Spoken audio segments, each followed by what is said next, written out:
Hello and welcome back to my YouTube channel. Today I'd like to give a lecture on the value of notes. That is what we mean by rhythm in the notes. Now, first and foremost, if we go like this, that is considered what we call a beat. And physically, it's just a change in the sound.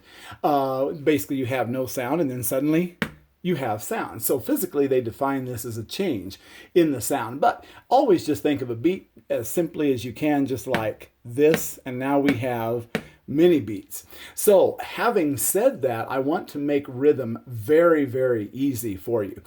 Now, for those of you who have seen my other videos on notes and note reading and reading on the piano, of course, these notes all have a beat value.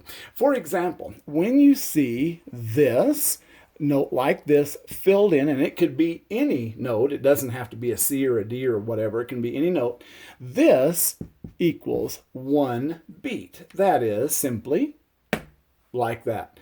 Now, if we have one alongside right here that's not filled in and looks like this one equals two beats. So let's say you were to play this note on a piano and you hit any note at this point and you hold it two beats. So you would hold it for the two beats. You don't hit the note twice, but whatever tone that is on the piano, you simply hold it down for two beats. Now, let's be even more interesting. Here we're going to put a little dot. It looks just like this, except we put this little dot here. Now we have a note that equals three beats. So say you were to play a C on the piano, you play this note and you hold it three beats. It's as simple as that. And then finally, we have this one. Notice it doesn't have a stem on it. And you can already guess, of course, that it equals four.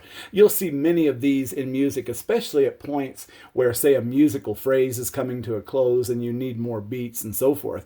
This one, you hold four. So let's say you were on the piano and you played a C. You play that C down and you go, and you hold it for four beats. So again, I kind of did it in a reverse order here, but we have 1, 2, 3, and 4. So you have the solid filled in note equaling one beat, the open note equaling two beats, the dotted open note equaling three, and this note right here equaling four. Now, the next part is these notes actually have a name. As you could guess, this note right here is called a whole note, like a whole pizza, like a whole pie, because it's the one that gets the full four beats. Now, this is really interesting because if you were to take this whole note, we'll write another whole note right there. And if you were to cut it in half and go like this, and then I'll take my eraser and, like we took a pizza and we cut it right down the middle, this is why we call this a half note. Half note. And that, of course, is this one over here. That's why we call this one a half note, and of course there's the whole note, and we call this one a half note.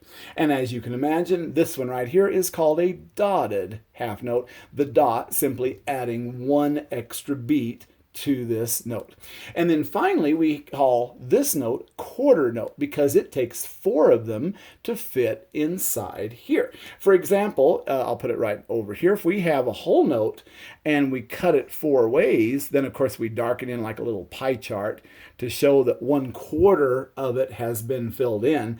That is the origin of why we call this note the quarter note. Okay, so I'm going to erase all of this here. And hopefully this will erase well. It's not a great eraser. And once again, we have this equals 1. Let's do it in this order this time. This equals 2. Dotted equals 3. And this equals 4. And again, the nomenclature for these is whole note, half note, because this is half of that, then a dotted half, and then finally quarter notes, showing that if we divide up the whole note into four parts, we have four of these that fit in there. So there you have it. The quarter note, half note, dotted half, and the whole, and there's the exact number of beats that they equal. I hope that this basic and small lesson, because I always like to do them small to make the point even more clear, has been a great help to you, and any of those of you who are working on music will now know exactly how to count each of your notes.